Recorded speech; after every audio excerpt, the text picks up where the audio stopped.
What are we talking about this week? We're talking about white centeredness. We're talking about people who have just discovered they're Indigenous and what they shouldn't be doing. And we're talking about the benefits of being here. And that's not all. So check out this week's blog post review.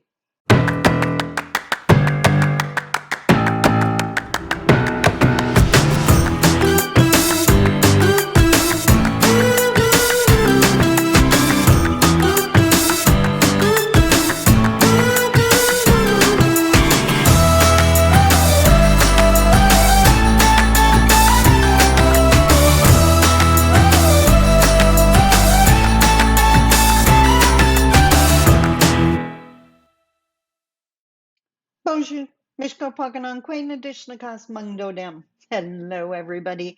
It's Sandi Boucher here once again. I'm Red Thunderbolt Woman of the Loon Clan, a proud member of Seine River First Nation in Treaty 3 territory in Northern Ontario, and I'm here once again with a peek inside the members' vault with this week's blog post review. Now, just a reminder, I share these blog posts on social media once and then they go into the vault. If you become a member of my membership, you have access to all of those blog posts, not only from this year, but last year. And those don't exist anywhere else, and they're not going to either. So if you want that exclusive access, watch right to the end of the video. I'll tell you more about the membership at the end. But for now, let's look at this blog post review. And we are talking about the week, April 24th to 28th, to 2023. I almost said 2000. So, yeah, no. Monday. The blog post was called Read Me, and it was all about white centeredness. And it happened because a friend of mine shared a video, and the video was of some Black artists, musicians. They were talking about how they had unconsciously been producing music that would appeal to mainstream, read not Black, read white, and how they realized what they were doing. And that's internalized oppression when you're putting yourself in a box. So what the one suggested was, don't do that.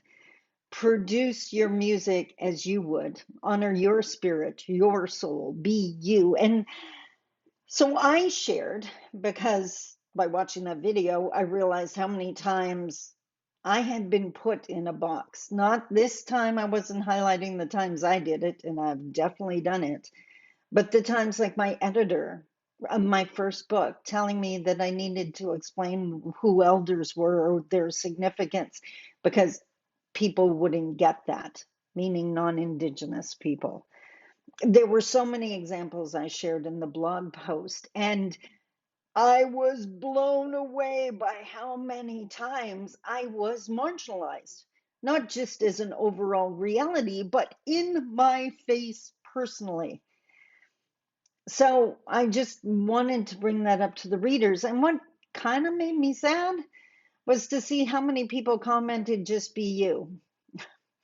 I'm sorry. That's like this close to condescending, if not all the way.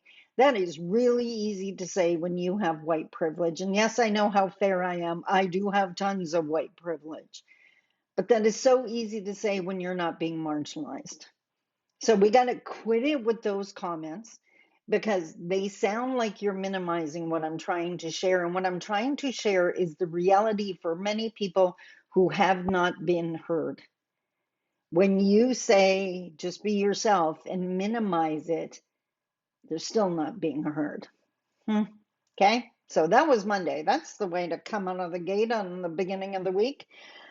On Tuesday, a special blog post about the newly found Indigenous. And what I meant by that is it happens all the time. I know some people, I know people that have just discovered they're Indigenous, whether they're Métis, First Nations, Inuit, whatever the case may be. And these people have been raised white, raised to have privilege, raised to have a voice, whatever the case may be.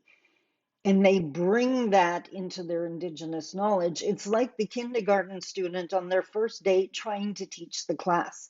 And they go out there and they tend to be overcompensating.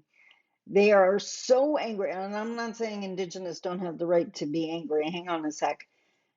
They are so angry and outraged about injustices that they've never felt. We're going to ignore my phone. And they don't know the history, they don't know the knowledge, they don't have the life experience, they are just blowing smoke. And it is so frustrating for us who have walked the walk. So in this blog post, I'm just saying, slow it down. Slow it down. And I know why they're doing it. They're scared stiff. You find out you belong to a group that a whole bunch of people love to hate. So you're going to scream from the rooftops that you're proud to be Indigenous. So hopefully it shuts down the attacks before they happen. I get it. I so get it. But you got to learn what it means to be Indigenous. You got to unpack. You got to decolonize. You got to go get those teachings that you were denied for so long. And I honor that you were denied. But park your butts and just slow it down until you know what it means, because you need the teachings and not just, you don't speak of the trauma without speaking of the resilience. Our elders warn us of that all the time. You haven't learned the resilience part yet. So just a heads up. Feel free to share that with whoever. Well, I guess you could share it if you saw it on social media, but encourage people to go to my membership. Seriously, how can you say you're serious about reconciliation if you're not willing to pay $19 a month to have an ongoing education? And if you pay the annual rate, it's $16 a month, right around the 16. So again, more at the end of the video. On Wednesday, holy moly's, this one actually stopped me in my tracks for a second. I'm going to acknowledge and admit that. On the weekend, I did a seminar last weekend, obviously, and it was mentioned to me that some extremists, and I'm not saying everyone here, I'm acknowledging they're extremists, were saying that it's not reconciliation, it's retaliation. There was so much to unpack in that one sentence, and I go through all of that in the blog post. I'm not going to reiterate that here, but the one thing I loved right at the end of the blog post, I pointed out, wait a minute, if you think we're going to retaliate, that means you're acknowledging you did something wrong. Or what else would we be retaliating against? And for these extremists to acknowledge that what they're fearing is that we're going to do to them what they did to us, maybe you should stop doing that to us. Just saying. That one's definitely worked. There's so much to unpack with that statement. So many things that need to be understood. That's a blog post worth checking out. Thursday, the 27th. Now that post was like 3 weeks in coming. Every now and then, I see a post on social media from someone that belongs to another marginalized group, LGBTQIAP+, or Black, or whatever the case may be.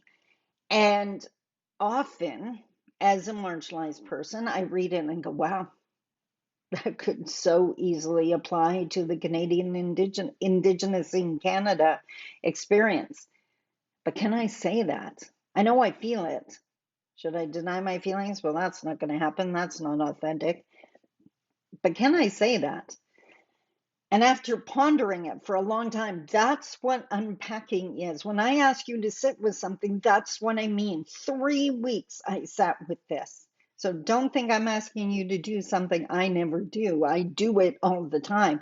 It's an Indigenous practice, a Anishinaabe practice. I finally came to the realization that no, I can relate to the post. I just can't type that. Because if I were to say that, same for us on the thread, that's taking away and distracting, that deflecting to another group and totally ignoring the group that the post was about.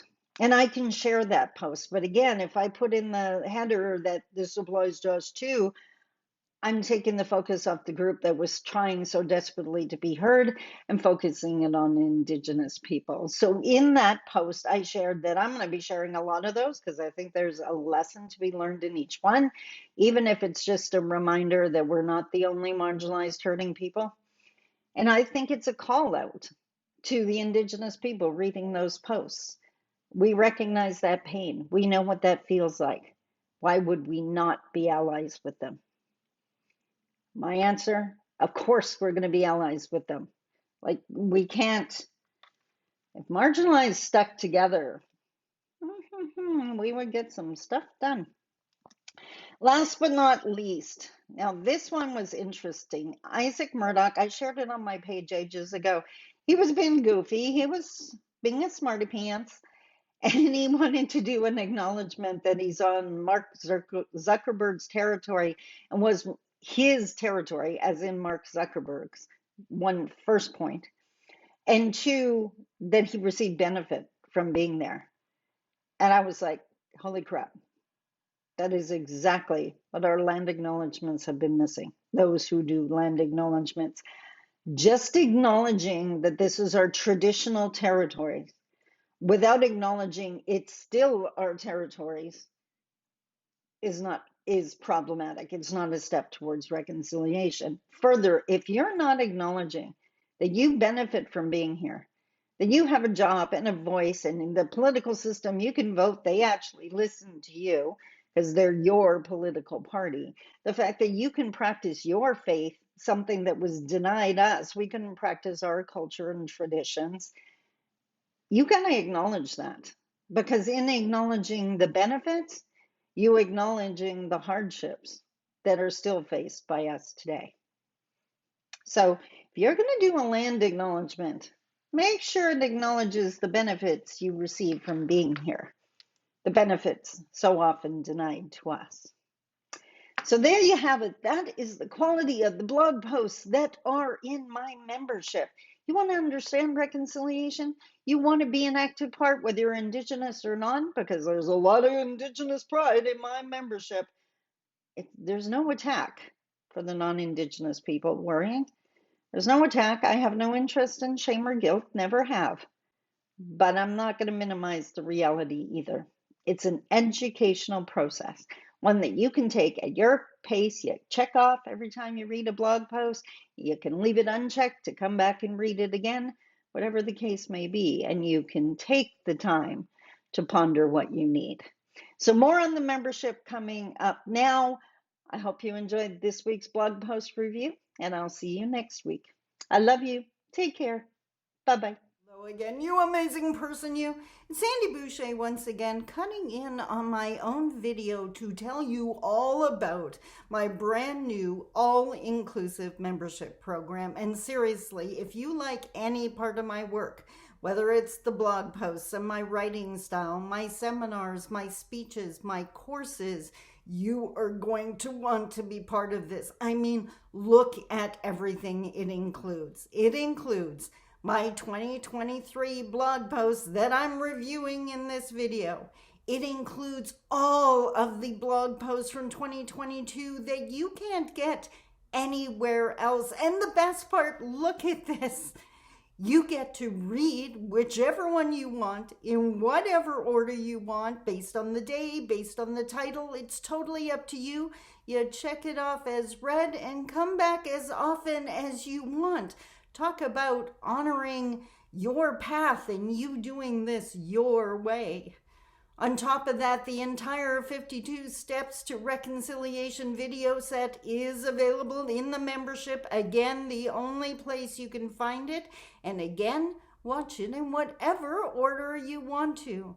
There's courses, the path away from lateral violence, missing pieces, and even a day that can change everything, that includes so many of the teachings that I live my life by. And if something comes up in your workplace, maybe you need to bop into one of my courses to review one of the lessons. Again, watch them in the order that you need. And there's PDFs for you to download. This is everything I've got, and It gets updated on a regular basis and it doesn't affect how much you pay. So, how much do you pay? Well, $19 a month. That's a lot of content for $19 a month there when you need it at your fingertips. Or pay the annual rate and you save even more. And if you want it for your staff or group, well, I have a price for that too. I am here to support you in any way I can, and this membership fits the bill. I can't wait to see you in the all-inclusive membership.